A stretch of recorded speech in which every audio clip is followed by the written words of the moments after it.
आज जिस टॉपिक के बारे में बात करने जा रहे हैं वो देश में हो रहा है पर किसी को पता नहीं है उसके बारे में। वो है जम्मू के अंदर लैंड जिहाद। अब लोग बोलेंगे जिहाद का मतलब क्या है, हमें पता नहीं है। जिहाद का मतलब होता है, मैं बताता हूँ, पवित्र युद्ध। पवित्र युद्ध मतलब होली वॉर या होली फाइट। ठीक है, तो जिहाद ना मतलब एक इस्लाम के 6 पिलर्स में से एक है। ठीक है, बाकी 5 पिलर्स है, वो किसी और वीडियो का टॉपिक है। तो लव जिहाद तो सुना होगा आप लोगों ने। लव जिहाद का मतलब होता है कि हिंदू लड़की से शादी करके उसको दूसरा धर्म कबूल करने पे मजबूर करा जाए या जैसे भी उसको मुस्लिम बना दिया जाए। पर लैंड जिहाद क्या होता है? लैंड जिहाद में क्या करवाया जाता है? लैंड जिहाद का मतलब इसमें कोई ज़मीन से कबूल वबूल नहीं करवाया जाता। उसमें ये होता है एक पूरे एक एरिया की, बहुत बड़े एरिया की डेमोग्राफी चेंज करना, मतलब वहाँ की जो जनता है ना वो ही चेंज कर देना।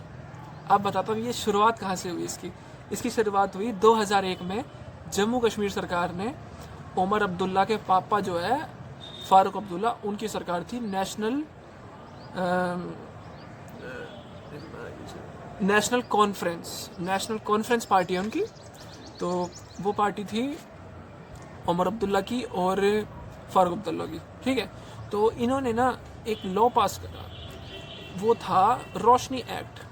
ठीक है, रोशनी एक्ट क्या है? रोशनी एक्ट है जैसे सरकारी ज़मीन है और सरकारी ज़मीन पर ना कब्ज़ा कर रखा है लोगों ने। तो रोशनी एक्ट के तहत 2001 में जिन लोगों ने कब्ज़ा कर रखा था ना, उन लोगों को वो ज़मीन दे दी गई, ऐसे दे दी गई। ठीक है, कुछ पैसों में, मतलब बहुत कम रेट में, जिन लोगों ने कब्ज़ा कर रखा था। तो उसके ना उन्होंने बताया कोर्ट में, मतलब अपना जो अपने साइड रख के उन्होंने ये बोला कि उनकी पार्टी ने कि इससे ना सरकार को 25,000 करोड़ का फ़ायदा होगा। ठीक है, अब मैं बताता हूँ फ़ायदा कितने का, वो बाद में बताऊँगा। और ऐसा नहीं है कि ये सिर्फ जम्मू में लागू हुआ, ये कश्मीर में भी लागू हुआ। तो कश्मीर में 5,000 लोग बसाए गए बस, और वो भी कश्मीर के ही मुस्लिम्स थे। ठीक है, उनको फ्री में, मतलब कम रेटों में ज़मीन दे दी गई। जम्मू के अंदर 25,000 लोग बसाए गए और उनको ज़मीन कितनी दी गई? तो बहुत बड़े शहरों जितनी।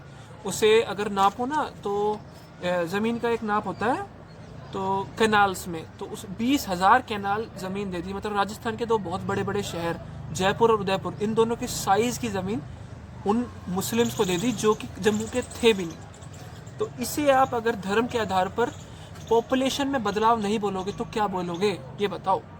और अब सबसे बड़ी बात ये सामने आई कि कश्मीर में तो मुस्लिम रहते थे, जम्मू में हिंदू आबादी ज़्यादा थी, मतलब हिंदू मेजॉरिटी थी वहाँ। ठीक है, तो जिन लोगों को कब्ज़ा दिया गया ना उसमें 90% मुस्लिम थे। ठीक है, और सबसे गौर करने वाली बात, जम्मू के अंदर ज़मीन 90% मुस्लिम को दी गई जो कि जम्मू के थे भी नहीं। समझ रहे हो? मतलब उस 90% में से ना, मतलब 85% से ज़्यादा लोग कश्मीर के थे, कश्मीरी मुस्लिम्स थे। तो इससे आप क्या बोलोगे? और ये एक्ट लागू जब हुआ था ना, मतलब बिल्कुल जब हुआ था, उस टाइम पे सेंसस हुए थे, उस हिसाब से जम्मू में 65% हिंदू पॉपुलेशन थी और 31% मुस्लिम पॉपुलेशन थी।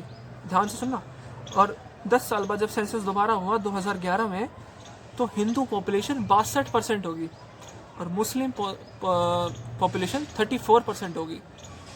65 से 62 होगी और 31 से 34 होगी। हिंदू पॉपुलेशन में 3% का गिराव आया, मुस्लिम पॉपुलेशन में 3% का बढ़ाव आया। अब ये बताओ, इससे आप धर्म के आधार पर पॉपुलेशन में चेंज नहीं बोलोगे तो क्या बोलोगे? और इससे फ़ायदा किसको हो रहा है और कैसे होता है वो बताता हूँ। पहले मैं किसको होता है मैं बताता हूँ। जो हमारे देश के अंदर ही देश से गद्दारी करने वाले लोग छुपे हैं ना, ये उनकी प्लानिंग है सारी।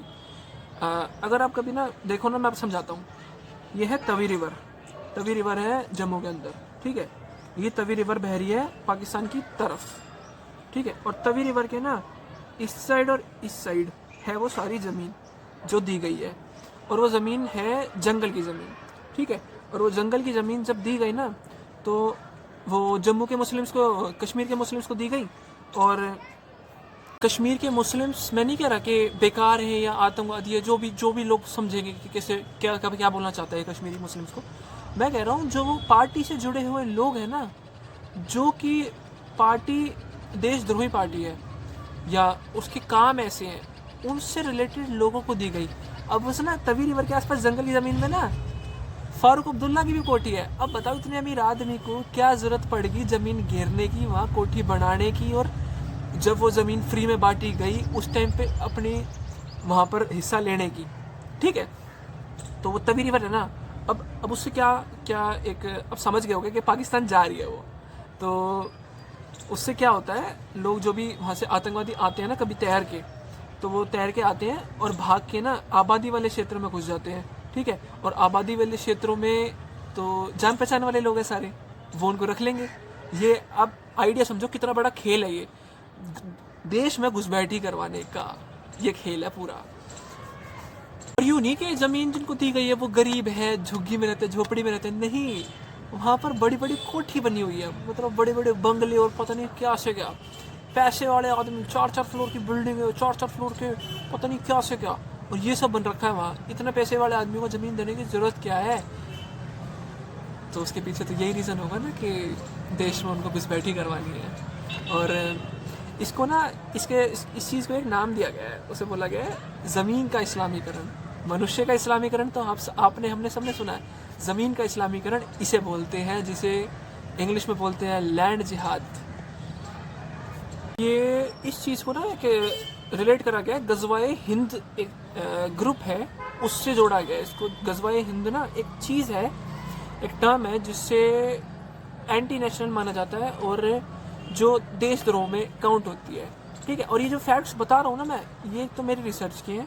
ठीक है, मैंने गूगल पर सर्च करा है। दूसरा मैंने जी न्यूज़ पे देखा है। जी न्यूज़ में मानता हूँ एक तरफा चैनल है, पर जब बात कर रहा है, जो फैक्ट्स बोल रहा है ना, वो सच्चे हैं। और तीसरा, मेरी एक दोस्त है जम्मू में, मैं आपको उसकी चैट सिखा सकता हूँ, उसने अपने शब्दों में लिखा है कि ऐसा ऐसा उनके साथ होता है, उनके साथ हुआ है, उनके पास ऐसा होता देखा है। उसने ये अपने शब्द टाइप करके भेजे हैं। जम्मू की रहने वाली है मेरी दोस्त। सारी जो ये पूरा इंसिडेंट हुआ है, इस इंसिडेंट को जोड़ा जा रहा है 1990 की, जो कश्मीर में से कश्मीरी पंडितों को भगाया गया था ना, उससे। वो भी एक तरीके की डेमोग्राफी चेंज थी, जहाँ से मतलब जहाँ पर एक पूरे बहुत बड़े एरिया के एक जाति के लोगों को हटा दिया गया, पूरे कश्मीर के लोगों को, कश्मीर के कश्मीरी पंडितों को वहाँ से हटा दिया गया, भगा दिया गया। ये भी एक डेमोग्राफिक चेंज करा था उन्होंने, और जम्मू में भी यही करने की कोशिश कर रहे हैं, जिससे पूरे जम्मू कश्मीर पे इनके ही जो एजेंट्स हैं या जो भी बोलते हैं वो हर जगह हो, जिससे ये किसी भी टाइम पे दंगे करवा सके, किसी भी टाइम पे घुसपैठ करवा सके, किसी भी टाइम पे कोई भी गतिविधि एक साथ मास को इकट्ठा कर सके, कोई बहुत बड़ा कुछ भी कर सके। ये एक तरीके का ना अपने लोग फैलाने वाला काम है। बोल रहे होगे ये तो 1990 की ये बात बोल रहा है, 2001 की बात बोल रहा है, तो अब क्यों? अब इसलिए क्योंकि कुछ समय पहले धारा 370 जब हटी वहाँ से, तब ये सारे राज सामने आने लगे, तब ये सारी ज़मीन की सच्चाई बाहर आने लगी, तब सारे घोटाले बाहर आने लगे। और 25,000 करोड़, मैंने पहले बोला था ना कि 25,000 करोड़ का फ़ायदा होगा सरकार को। कोर्ट में जब ये बात गई तो कितने रुपए का फ़ायदा दिखा? 76 करोड़ रुपीस का। बस जहाँ 25,000 करोड़ का फ़ायदा होना था, वहाँ सिर्फ 76 करोड़ का हुआ। तो 24,924 करोड़ कहाँ गए? ये बताओ ना। गए ना नेशनल कॉन्फ्रेंस की जेब में। ये घोटाला है, ये देश में घुसपैठी करने का एक जरिया है, ये बहुत बड़ी एक स्ट्रैटेजी बना रखी है इन्होंने। और सुधीर चौधरी ने इसके बारे में बोला, उसके बाद उसको पाकिस्तान से कॉल आने लग गई। मैं सपोर्ट नहीं करता, मैं जी न्यूज़ को सपोर्ट नहीं करता, मैं बीजेपी को सपोर्ट नहीं करता, मैं किसी पार्टी को सपोर्ट नहीं करता, मैं देश को सपोर्ट करता हूँ। मैं देश के बारे में बोल रहा हूँ कि देश में जो चीज़ गलत है उसके बारे में आप लोगों को पता होना चाहिए। और मैं किसी धर्म के खिलाफ नहीं हूँ, मेरे मुस्लिम दोस्त भी, मेरे हिंदू दोस्त भी है, तो मैं वो नहीं कह रहा। मैं बस ये कह रहा हूँ कि जो उस सोच के है ना, इससे ना उनको डरने की ज़रूरत है, इस वीडियो से उनको चिढ़ने की ज़रूरत है जिनके इरादे गलत है, जो सही दिमाग के हैं, जो जिनको इरादे गलत नहीं है ना, वो उनको इस चीज़ से कोई फ़र्क ही नहीं पड़ेगा। उनको ये ज़रूर होगा कि हमारे देश में गलत कर रहे हैं लोग, और हमारे देश के ही लोग गलत कर रहे हैं। चैनल की पहली वीडियो थोड़ी ख़तरनाक सी थी, और सुधीर चौधरी के ऊपर FIR हो रही है, देखते हैं क्या होता है। तो मेरा जो मैंने सच्चाई थी वो बताई है मैंने, जो मुझे पता था, मेरे रिसर्च से पता चला, मेरे दोस्तों ने मुझे बताया, उस हिसाब से मैंने बता दिया। बाकी अगर पसंद आए तो लाइक करो, शेयर करो, मेरे चैनल को सब्सक्राइब करो। धन्यवाद। मेरा नाम है सोशलिस्ट हर्षवंश, ये मेरे चैनल का नाम है। तो मोर देखो कितनी सुंदर आवाज़ आ रही है मोरों की। Don't forget to hit the subscribe button and please press the bell icon to get notification of every new video, and please do follow me on social media. My social media handles are given on your screen. इस channel पे मैं देश दुनिया की ऐसी खबरें लाऊंगा, आपको ऐसी खबरों के बारे में बताऊंगा जिनके बारे में किसी को नहीं पता, जिनके बारे में कोई बात नहीं कर रहा, और साथ साथ आपके लिए पर्सनलाइज्ड ब्लॉग्स भी लाऊंगा मैं। तो हर चीज़ मिलेगी इस पे, सीरियस टॉपिक से लेके मज़े तक सब होगा इस चैनल पे। सब्सक्राइब कर लो। धन्यवाद।